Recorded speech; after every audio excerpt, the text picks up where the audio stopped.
Hello everybody, thank you for still listening to my podcast on YouTube. Sorry for no upload last week, but I got really busy and messed a few things up, so I couldn't upload something on Wednesday. But today I have an episode for you. I interviewed GlitchCat, one from the Kaizo Mario community, and we talked about what Kaizo Mario is and what Kaizo Mario speedruns are. Since I play a lot of Kaizo Mario myself recently, if you follow me on Twitter or check out my stream, you see a lot of Kaizo Mario content right now. I was really into interviewing someone from the Kaizo community. GlitchCat was the person of my choice. He's really awesome. So check him out after the episode. And now have fun. Hello everybody, welcome to another episode of Speedrun Education. My name is Flash, and today I have GlitchCat with me. Hey GlitchCat, what are you here for? Hi, what's up? I'm GlitchCat. I am a Twitch streamer, Kaizo Mario creator, speedrunner, and one of the principal organizers of ROM hack races on Twitch as well. Yeah, so you already heard of Kaizo Mario is today's topic, and I think a lot of people have already heard of Kaizo Mario, like pretty much everybody who's around Twitch or has seen GDQ knows about it, but let's get to the basics. What is Kaizo Mario and what it's about? Yeah, so Kaizo Mario has, like you said, has gotten really popular in recent years, but it's actually been around for a long time. Yeah. Some of the earliest Kaizos showed up in like 2007, 2008 era. And essentially what is meant by Kaizo Mario, for those that don't know at all, is you can take the original, in most cases, Super Mario World. You can also do Mario 3, Mario 2, other games, but primarily Mario World, load them up into an editor, and make something that's challenging, but also kind of fair and beautiful. And it's, because of course you could just make something that's just really hard and impossible and frustrating, but it's kind of like the Price is Right. Get it just tough enough that you can play it, but not too easy to be boring. So Kaizo is the style of making challenging stuff out of Super Mario, and that can have a lot of interpretations. Yeah, like the funniest thing, or not funniest thing, but when people hear Kaizo Mario, they think, where's this word coming from? And it's like actually funny that Kaizo comes from Japanese and means like reinvention, or what's the exact translation of it? As far as I know, it's rearrange. Rearrange. And the original, so the story comes from, there was a video uploaded by someone who's very mysterious named T. Takamoto, who uploaded a video in 2008 that was just simply titled "Making My Friend Play Through My Mario Kaizo," and to that he just meant making my friend play through my rearranged Mario. But the word Kaizo was kind of fresh, and it's just sort of ended up sticking with that genre. So it came to be that the word Kaizo, instead of meaning rearranged, has taken on this secondary term that means very difficult, deliberately frustrating Mario stuff. Yeah, so you already mentioned how it like basically all started with this like one ROM hack, and as far as I know, the creator of it is from Japan, and nobody knows what happened to him. Like he's not really in the scene anymore. But yeah, the original Kaizo trilogy, like Kaizo Mario 1, Kaizo Mario 2, and Kaizo Mario 3, are like nowadays very frustrating and wouldn't be like that cool if they would come out today. But they set like the starting of all of it basically. Yeah. The Kaizo 1, I mean all the Kaizos, but specifically Kaizo 1 went really viral after somebody else uploaded it onto YouTube that wasn't Takamoto, but someone took his video and uploaded that again. And it came to kind of typify a lot of the conventions, the invisible blocks out of nowhere, having to spin jump on enemies to cross pits and things, and making you do a lot of stuff that regular Mario would never make you do that. It's way too absurd. And even though, today it kind of looks quaint, like someone's first album they recorded in their basement or something, but it still has this really influential place in level design, and it started off a lot of things kind of accidentally, but it nonetheless, you can trace it back. That's like the coolest thing. It was like not really intended to create an entire new video game genre basically out of Kaizo Mario world. But basically, because of it, we now have a Kaizo Mario community, and every time someone makes like a more difficult ROM hack or version or modifies a game, they always tend to call it Kaizo because it all comes from Kaizo Mario. Like even in Celeste, we have like custom maps. They are also called Kaizo because they are like so much more difficult than the original. Yeah, I really like how I think the word Kaizo itself is kind of getting more and more into the public consciousness. Yeah. And being used as a shorthand for the top of the top difficult video game. And I like that. I'm cool to share that word. It's not just for Super Mario World. I'm totally cool to share that out and have other people use that same word because it always applies. You can have Kaizo Celeste. You can have Kaizo Mario 3. You could have Kaizo anything, right? Yeah. Like that's kind of the idea, that we're all taking these games that we love so much and reinventing them in our own image. And not necessarily every ROM hack is Kaizo, but every Kaizo is a hack, Yeah. Yeah, that's also one thing to mention. Like, the SMW ROM hack community is, like, pretty huge. There are a ton of vanilla, just basic Mario, but looking more beautiful hacks. But there are also, like, a ton of Kaizo hacks by now. Like, nearly at 200 are on SMV Central, which is, like, the basic platform for all Kaizo, or for all Mario ROM hacking. And it's, like, very beautiful to see how much it grown over the past years. So, yeah. How about you? How did you get into all of this? Like, tell us. Well, I had always. I mean, I'm a lifelong video game fan. I played video games since I was a really little kid. I've been involved with a lot of competitive gaming communities and stuff over the years. I've done a lot with like high score, old school gaming. I was active on Twin Galaxies like 10-ish years ago. I'm not anymore, but I was. I've always played Super Mario World. It was one of the first games I got. I got it in 92 when I was a kid, and I played for most of my life. I've really gone. I don't think I've gone 3 months or so without playing Mario World, like at some point throughout my whole life. And then around like 2008, 2009-ish, I started to see some of the old viral Mario World videos, the automatic Mario levels that played themselves, if you remember those. The original, the Mario Frustration video, if you guys remember that, with the Goombas killed me. Do some push-ups. Hey, Mario. That was like an old school viral video that had like frustrating hard modified Mario, and then the original Kaizo video too. I think in 2008, I might get the date wrong, but I remember playing through Kaizo 1 on Z-SNES on a keyboard with save states. And I concluded at the time, I thought, well, nobody could probably beat this. This is probably impossible. I don't really think this can be done. And, it can be done. It can be done and 1,000 times more. So, yeah, I got started streaming on Twitch with Mario Maker. And I did Mario Maker 1 for a year and a half or so. And then I kind of went home because I'd always played Super Mario World, did some Mario Maker, learned a lot, got involved, and then kind of went back to ROM hacks, and I've been there ever since. Yeah, I think like what happened for most of us is to watch Kaizo Mario being played by someone but with save states. That was like my first introduction to it. Like there's a German YouTuber who actually played like through all Kaizo games in like 2012 or 2014. I don't know when exactly, but he played through all three also with save states, and that's how I got into it. And I was like, also, this looks like so ridiculous. Every jump is like so tight that could never be done without save states. But nowadays we know definitely better. And I think the first time it really got like out to the public and viral was when Dram did his first Kaizo Mario World 1 speedrun at GDQ. That's like basically when the entire speedrun world realized, hey, that looks ridiculous, but it's actually doable. Yeah, Dram was a big trailblazer. I remember also watching his GDQ VOD when I was learning how to RTA Kaizo Mario. This was like before Mario Maker 1 came out, and in order to learn Kaizo 1 on console, I was watching Dram's run, so that was kind of cool. And then it was actually kind of cool too because Dram was the big trailblazer for a lot of Kaizo, and he did the first Kaizo GDQ run. And then the last time when we ran Quickie World, Dram was on our couch, so that felt real cool to go like full circle to have like, I watched you and now you're watching me like in the same way. So that was cool. I really big shout outs to Dram. He's just as cool as the legend says. I've met him. He's a wonderful human being. That Dram, wonderful guy.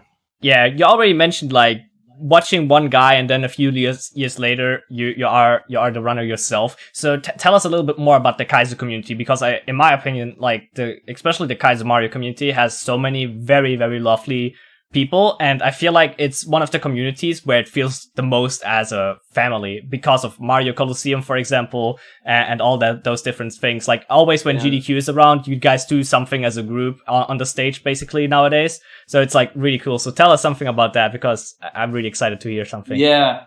I mean, I'm really grateful that GDQ has embraced us, especially being not necessarily a traditional speedrun. That when we've done the like the Mario Maker presentations or the blind ROM hack races, that we're not doing a traditional speed run where, okay, we're racing through a game or we're completing a game. It's almost more of an exhibition. And they did used to do like blind races and stuff. They'd had like mystery game race where they'd get 4 people up and race some unknown game, and we had some laughs. And I kind of feel like the Mario blind races are the evolution of that for them. So I've always just been really grateful that they've embraced something a little bit non-traditional. A little bit, you know, they're willing to go outside this is a speed run, you complete the game, here's the timer, and they're willing to embrace like high skill in other areas. MMC, I think, has done a world of good. Super honored to be a part of that always. I think it's really fun, you know, not only like, I mean, all the fun of the event for audiences to see us all hanging out, and we get to do, I think was something we've always talked about with MMC too, is that like, it's not, part of our strength is that it isn't the traditional speedrun thing, that we can have funny stuff, we can have presentations, we can have showcases, we can have 2-player 1 controller runs where we're like swapping hands, wearing hats and stuff. And like, I think that represents the Mario community in a nutshell really well, because we're weirdos, like straight up, we're weird. We're always looking for just something silly to do. The ROM hacking, especially Kaizo, is all about branching out and well, okay, we do it like this, but what if we did something way over here? And I like when that spirit can go out for everybody too. I've just been really grateful, man. There's a lot of really cool people, and I think since it's all about making something and building, and then your friends play it, that it's been very collaborative. That the default way that we interact with each other has been to help each other out, to talk about things, because there is that player-creator relationship all the time with Mario. Unlike other games maybe where we all have the game and then we all run the game, where like, no, like I'm running something that my friend made, and it's like more of a direct connection. Nothing wrong with running real games, of course, but you like, I know the dev, he's that guy over there. Yeah. To be honest, you mentioned one thing, real game. In my opinion, like some ROM hacks feel really like real games at this point. Like Grand Prix World 2 is literally a real game, and also like Invictus or Ultra Kaizo World, like all these huge ROM hacks are like real games in my opinion. Or like actually like any like hack that's like somewhat inventing something new, trying something new is like a real game for me. Yeah, the bar has been set really high. Yeah, that's so true. I think getting into making your own ROM hack and still being new and amazing has become like so much more difficult in the last 2 to 3 years. Well, there's also been a lot of tools that have come out. I mean, back when Kaizo 1 got made, or, you know, older times, we didn't even have the fast retry patch or anything like that. So, like, you know, shout outs to like World Peace and people that had just made these quality of life improvements. Like the ROM Hack Race's base ROM now has tons of little quality of life improvements that just make things easier. We can flip munchers upside down, even. Like that was a big thing. You know, fast retry, no start select, no screen scrolling was a thing. So there's been a lot of improvements to the base game itself that allows the bar to be raised a little bit more, that we have more tools to be more professional now. Yeah, let's actually talk a little bit about these tools and how to make even, like, how are these hacks created? Because I think many people out there know that Kaizo Mario is a thing, but don't really know where to find it, where could they play them themselves, where could they eventually make their own hack for their friends or for the internet to make. So go ahead.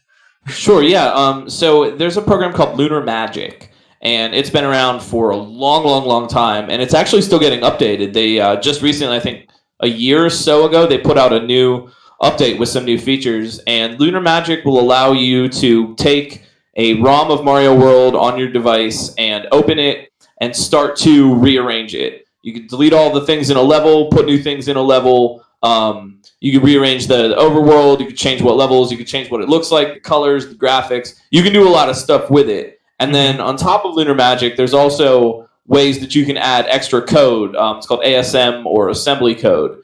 And you can add in extra stuff to the game, double jumps, moon physics, you name it. We're kind of at the point now where if you can dream it, we could do it in Mario World. It's pretty incredible like that. But you need to use Lunar Magic in combination with other ASM in order to really make something big. Mm-hmm.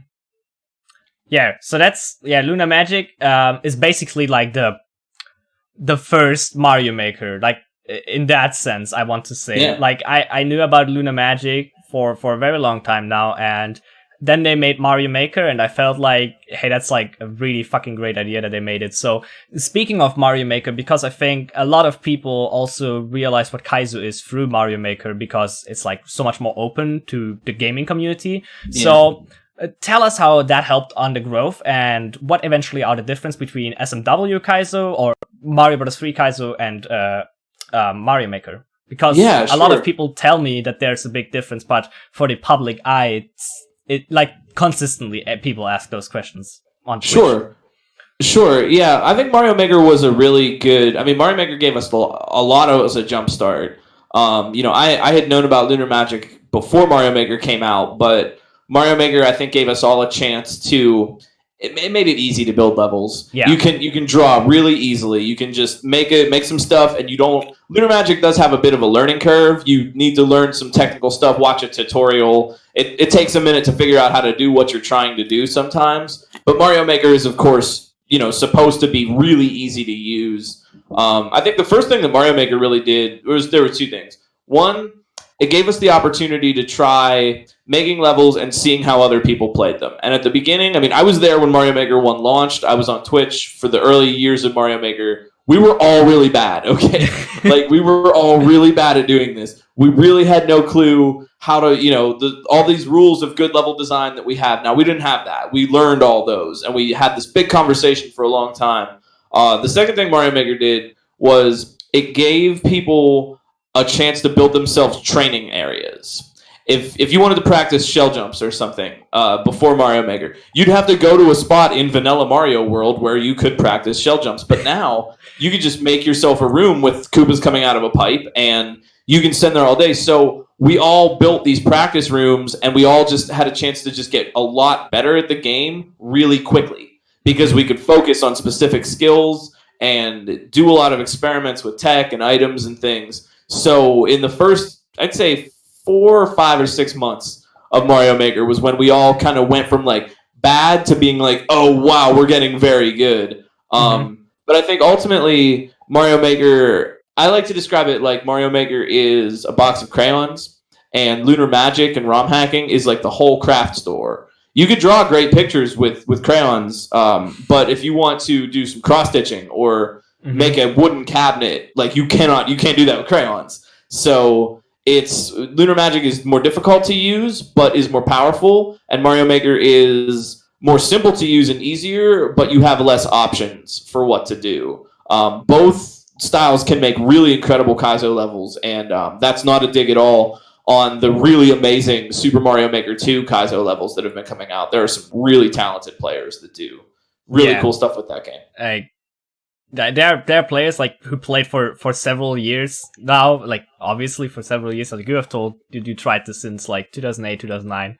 It obviously takes a long time to get that skill, but it sure does look amazing. So before we go into more speedrun focused questions, I want to ask a few more other things because maybe people want to get into Kaizo ROM hacks on SMW or into Kaizo levels in Mario Maker. So how do they start there? What do you prefer? Like any tips, just go straight ahead so people can watch at this episode and think, hey, I want to get into Kaizo, that's how.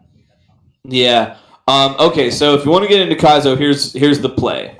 First of all, check out the original Mario World again. I know that's not everyone's favorite tip. Everybody wants to run right to Kaizo, but go ahead and play through the original Mario World again. Do it on emulator, do it on regular. The reason I always suggest that is you can learn a lot of stuff. You might get better. You can always learn something from the original game. And you're going to learn just little things about enemies, how enemies work, how different blocks work. Just play through again. Play through Vanilla Mario World again. That's the first start of your journey. You can then check out, or at the same time, you can check out Lunar Magic. You can download that. You can open up Mario World in Lunar Magic and just look around, move some stuff around, see how it works, watch a couple of tutorials. I know Barb has a really good tutorial for Lunar Magic on YouTube. You can check out romhackraces.com. That's our community website, and we have a Discord as well, the RomHack Races Discord, where you can get information about hacks and Lunar Magic, how to use it, what hacks to play. I have a clear list of Kaizo clears and recommendations for newer players as well. Very good. I will link that, or you can link that. I will link that, but that list is like my personal favorite out there. Oh, thanks. Yeah, I use it as a resource for people because I know people are checking it out. So there are other players have lists and stuff. There are more lists out there, but I think mine is pretty comprehensive. And I try to specifically have recommendations for new players. So like some hacks you can look up. You can go to SMW Central and start downloading some patches, and you don't have to follow the list. But my thought is that if you learn the fundamentals, you're going to have a better time. And one thing I can say to new Kaizo players is if you want to learn Kaizo, my best recommendation is that this stuff can get really frustrating. It can be really hard and really frustrating. And you're going to do yourself a favor as a player if you learn the basics first. I know that everybody wants to do the super sexy triple shell jumps and spin around and do all the tricks. We all want that. We do. But imagine that you don't know how to ride your bike very well and you're going on a loop around, You're just going to fall over. And sure, you could learn how to ride your bike by continually riding down that ramp over and over again. But you're really going to get hurt and you're going to have a bad time. So my recommendation is learn how to ride your bike first. It's not as sexy, but if you get really good at riding your bike, then you get to do all the cool stuff you want. So take it slow and treat it like playing a musical instrument or something like skateboarding, BMX, snowboarding, something like that. It's very extreme sports. If you learn how to ride your board, then you learn how to jump, then you learn how to flip, then you get to go down the big ramp. And think of it like leveling up your skills, and don't be afraid to take a lot of time on the basics. That's my advice. Yeah. One thing I personally like to add to this is, if you seriously try to get better, don't just stick to the easiest hacks for too long, if I am allowed to say that, because I saw this phenomenon in many different games where there are a lot of difficult levels, but also a lot of easy levels. If you just keep playing easy level, you will never learn something new. So that's why I personally try to always step up on ROM hacks a little bit. So after each ROM hack, I can say to myself, hey, even though it took me 30 hours to play through this all, I at least learned a new movement hack, or I at least got a lot more consistent with something else. And I think GlitchCat can say the same. That's a really good point. One thing that I too would personally say for new players, and you might hear a different story from others, I would personally say don't be afraid to say that you cleared something, but you really used save states. That's not cool. But if you practice with save states and then go back and do it legit, that's totally cool. Don't be afraid to try alternate ways to practice. You don't have to just keep hitting your head over and over again. Definitely do, like you said, play some harder stuff, step up. But when you do, don't be afraid. Watch a video. Get some advice. You don't have to do everything blind. You don't have to just keep hitting that wall, especially if you know you're a learner. And I think that would... Because, my thing is, I want to help people get good so they don't get frustrated. Because I know this stuff can be really frustrating, and I know it's always going to be like that. But if you get good enough, then you can have fun with it. And I want that fun to come through, Mm-hmm. Yeah. Yeah, I think we covered the points so perfectly. I'm I don't know if we should move over to the next one. How do you want to do it? So this is actually a speedrun podcast, and we haven't talked anything about speedrunning. So what is so special about Kaizo games that you speedrun them as well? Why don't you speedrun just regular Mario World, for example? Well, honestly, I'll be real. I do speedrun some Kaizo games. I have some world records for Kaizo. I've speedran some stuff at GDQ. But I'm not super, super big on Kaizo speedrunning. Okay. It's definitely valid. You definitely can. I think the thing for me, the reason why I'm not I like beating Kaizo games. Because to me, you beat the big challenge and then you did it. But when I run back through, what I really like about speedrunning is I like glitches. I like abusing the game. I like breaking the game. Okay. I like going through walls. I like, really like skipping content. I like ace and stuff. I like a GlitchCat, right? That's me. Yeah, I want to say that's why your name is probably GlitchCat. yeah. I like the breakage. And my problem with Kaizo runs, which it's not shade on Kaizo runs. I very much respect the time and energy, but for me, too many intended strats. Oh, gosh, I just run through the game. You don't, and something else I like about speedrunning is routing. I like figuring out, okay, what's the optimal way to get through this? But with a Kaizo run, you just do the obstacles. There's there's a little bit of routing sometimes, like Thousand Halls and Grand Poo World 2 has some routing.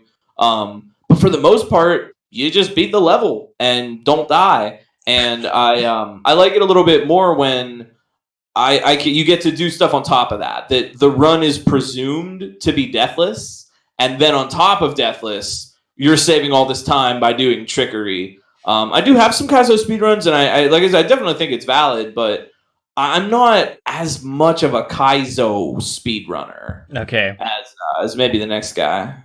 Then I'm happy that I planned this episode more on talking about Kaizo than on Kaizo speedruns. We can talk about speedrunning too. I do. We will. But first of all, because I have personal interest, like what else do you speedrun? Because I personally only know you for Kaizo. I speedrun a couple other games. I also do a lot of high score stuff, or I used to. I don't do as much these days because high score runs tend to be kind of long and obscure.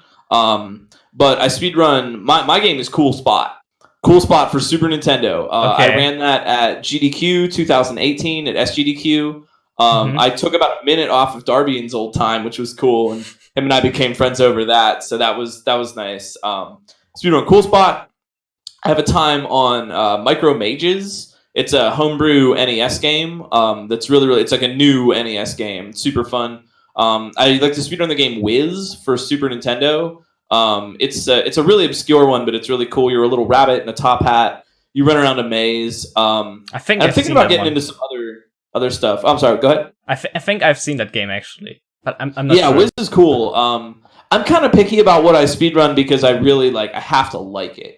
I really, if I'm gonna sink the time into this game, and I really have to like it. Otherwise, I also have I'm Quickie World 1. I still have the world records for Quickie World 1. That's a Kaizo. Jigoku 2. I ran Sheffy 2 for a little bit, but I stopped on that because I just didn't feel like going any farther with it.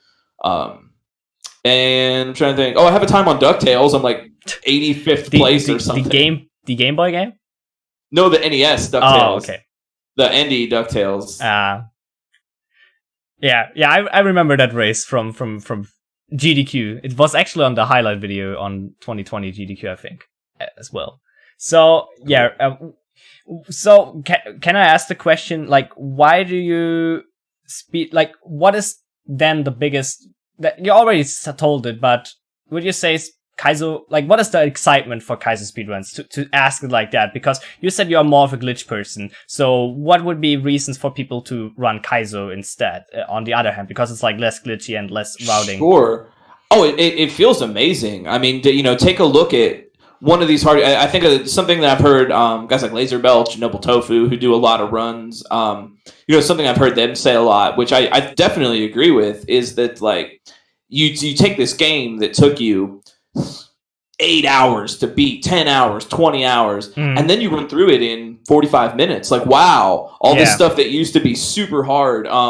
If you practice a Kaizo enough, even though you are doing the intended strats and just going through it, those intended strats are super difficult, and it feels really fun to just blast through this incredibly hard game. You're doing shell jump, spring, up, down, spin on something, and that whole path in your head. Man, it feels great. Jigoku 2 is one of the longest Kaizo world records that I have, and that game is so difficult, but it's such a cool feeling. Grand Poo World 2, another good example, just blasting through this really hard stuff. I can definitely see the appeal in that way, and it definitely takes a lot of practice, a lot of mental fortitude to be able to deal with. Okay, so you're 30 minutes into a run and then you die. geez, I'm not even going to be on a good run for 30 minutes. And that gets rough to deal with mentally. There's a lot of, it's a very tough type of speed running. You know what I mean? You run Kaizo, you're like buff, you got to tank some damage. I respect it very, very much. I think actually in the same direction, at least in the beginning, Celeste goes, because Celeste, when you play through it, it's like also a really hard platformer. That's not as hard as Kaizo, but it's like still a lot of people, it takes several hours to beat through the game. No, Celeste is hard. I've played and beaten it too. It's a tough game for sure. Yeah, and then speedrunning it and seeing you beat it all of a sudden in like 30 or 40 minutes, it's like, it's insane feeling. So I can definitely, I can relate to that as a Celeste speedrunner. You said it's like tough and mentally, and I think that's one thing I just like to talk about, because many people may overlook how much of a mental thing speedrunning can be. One thing I always hear when I watch Kaizo speedruns is the death spiral, like dying and then just getting back on track is like so difficult. And let's talk about that a little bit. It's since Kaizo is so much more. I mean, take a run like, I don't know, Mario 64 or something, where in Mario 64 or in Celeste or something, you don't want to bonk. You don't want to bonk, never bonk. Mm-hmm. Bonking is bad. Every time you bonk, you lose a couple seconds. Don't ever do that. And it's kind of easy in that regard you're running through a run. I bonked a little bit. I didn't die or anything. But, crap, I bonked. Geez, lost a second or so. All the bonks in Kaizo are deaths. And that gets rough, right? Yeah. You might. I really do think it's a lot of like having to replay the same obstacle. That Kaizo is so much dependent on consistency that if there's a hard trick at the end of the level, a good run on that level might be you dying 3 times on that hard trick and then beating it, right? But that means that when you get all the way, die on the hard trick, and then go back, you still need to be really good at the first part of the level. Whereas a run like maybe Celeste, well, I know you die a bit in Celeste, but like something like Mario 64 is a really good example. I mean, good Mario 64 runners, they don't die. You never die in that run. All you do is bonk. And if you're running through a level in Mario 64, you could have a terrible run. You bonked on that one edge, you missed your jump there, but you didn't die. And eventually you just did one shot and completed the objective. And so you're not starting at the beginning replaying and then go back and replay it and then replay over and over again. And that's something that's really tough about Kaizo, I think, is just unless you get through this obstacle, you don't get to do anything else, right? In Mario 64 or some other game, if you bonk, all right, well, I missed the skip, so I'll go around the long way. And something about that, I think, is like, at least in my opinion, is like psychologically easier to deal with than die, reset. Something, okay, I bonked, but all right, I'll do better next time. And it gets really punishing to just be sent back over and over again and not get to save a lot of your progress. That's something I think in the mental game that specifically distinguishes Kaizo speedrunning from other stuff. I mean, there are other games that aren't Kaizo where you die a lot, but all the I Want to Be the Guy games or whatever. But like it's very different from a run where it's presumed that you're never going to die and just you don't want to bonk or make any little tiny misstep. I think because you just mentioned I Want to Be the Guy, I think the biggest difference between that and Kaizo is, for example, in Kaizo, when you die, you get reset by like 20, 30 seconds, like to the beginning of the level or to the beginning of the checkpoint. The same goes for I Want to Be the Guy, but there, the reset is not that big. It's like still most of the time in the same room, just a couple of jumps, not like half of a level or entire level if the level, for example, has no checkpoints. Yeah. So yeah, that's like, you see that big plus mark on your timer, and you feel like and like every Kaizo speedrunner, when they die in the first level, they just reset the run automatically. Like that shows that like you want to avoid deaths as much as possible. And I also think that's like the reason when in Kaizo speedrun you also try to just not to do faster strats when it's like doable, but your biggest goal is still like to just not die. And if you have a Deathless Kaizo speedrun, that's like for most Kaizo games, like automatically a really good world record, I think. Like only for the maybe very easy ones, it's like, yeah, you can beat it with faster stress, but for like everything on average to difficult, difficulty is like, yeah, that's world record if you don't die. Yeah, there's only a few Kaizo games that I can think of off the top of my head that are deathless or very close to deathless. Yeah.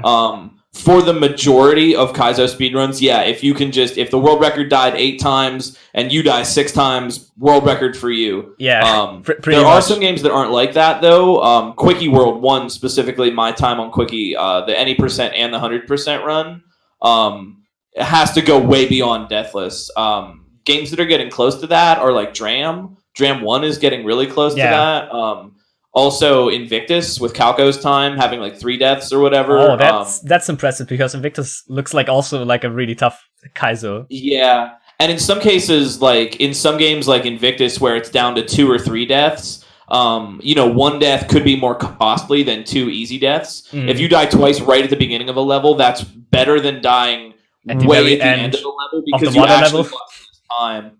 So sometimes death count can be a little bit unreliable. But yeah, for the most part, don't die in Kaizo and you get the record. Quickie 1 specifically, you need to do a ton of time saves on top of Deathless, but there's not a Kaizo 1 also, that's another one that's really optimized. Okay. Dram and everybody worked that game down really far. Kaizo 1, Invictus, Quickie 1, and Dram 1, I think are like some of the most optimized ones.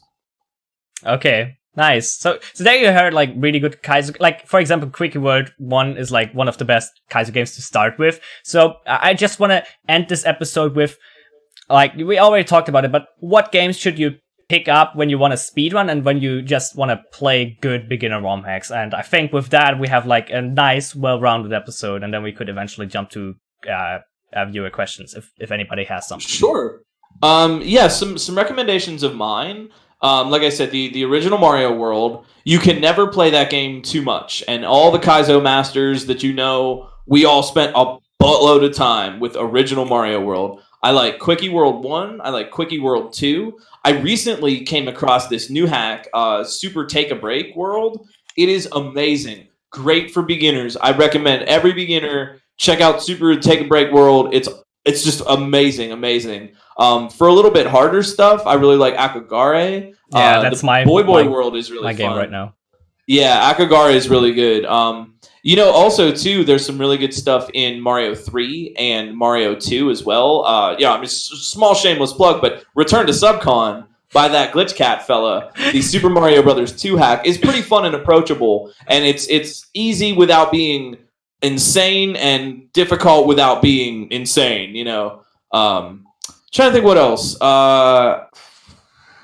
Grand Poo World 2 is always there. Invictus is always there. One thing I would recommend, it might be easier for newer players to play more vanilla-styled stuff than chocolate at first because there's less to learn, right? You don't have to learn how to use double jump and flood on top of all the other stuff you're trying to learn. Quickie series, Quickie 1, 2, Akagare. Sheffy World 1, not Sheffy World 2, is really good for like shell tricks. Sheffy World 2 is awesome, but it's way too hard for starters. It's like one of the most difficult hacks out there. Yeah, like Dota and LinkedIn were intimidated by that, so to just be warned. But Sheffy World 1 is really good for shell tricks. And there's some other shell hacks as well that are beginner style. Shell's Delivery recently came out from Miramatsu that was really good. And then of course you got Cape, like Fly Me to the Stars. BK has a new Cape hack coming out called Let's Give Up. That's awesome. It's gonna be great. Yeah, you see, like the Kaizo community, if you're part of it, you have like so much awesome games to play through. Like we have like endless ROM hacks, and there's so much more to come. Like Grand Poo World 3 and basically Invictus 2 or 0.5, however Jessica is going to name it, are like 2 of the really big ones coming up. But yeah, there's like endless stuff to play. And I actually want to close the episode, but you just named one thing we haven't explained. What means vanilla and chocolate? Are these like ice cream? Oh, definitely. And they're delicious. Vanilla tends to refer to anything that was in the original game. So all the, if you just go into the game and rearrange everything, you've made it vanilla. If you take something from outside the game that wasn't there before, like blocks that disappear, question boxes that blow up, Yoshis that explode, something like that, then you've created chocolate, which is not, which is outside the vanilla game. And the blending of those two things makes for a delicious ice cream treat that you can have on a hot summer day. Okay, and with that, I think we end the official recording. Hope you everybody liked the episode, and thank you, GlitchCat, for being here. Great stuff, man. Thank you for having me. Yeah, was really cool. I had a lot of fun, and yeah, see you everybody in the next episode. Bye. Bye. Yo, I hope you had as much fun listening to this as I had recording it, because I love to talk about Kaizo Mario. I could talk about it for endless hours because it's like one of my favorite things right now. Yeah, if you're now more interested in checking out Kaizo Mario and seeing how someone who's really bad getting really good, I can just recommend you checking out my stream, because we are playing like 50% Kaizo Mario, 50% speedruns in the next couple weeks. Link to the stream is obviously in the description. Other than that, check out all the awesome people from the Kaizo community. I put every link from GlitchCat's like communities and what he mentioned with the ROM hack races in the description, so you can start speedrunning or playing Kaizo Mario yourself. Hope you enjoyed this one, and see you in next week's podcast episode.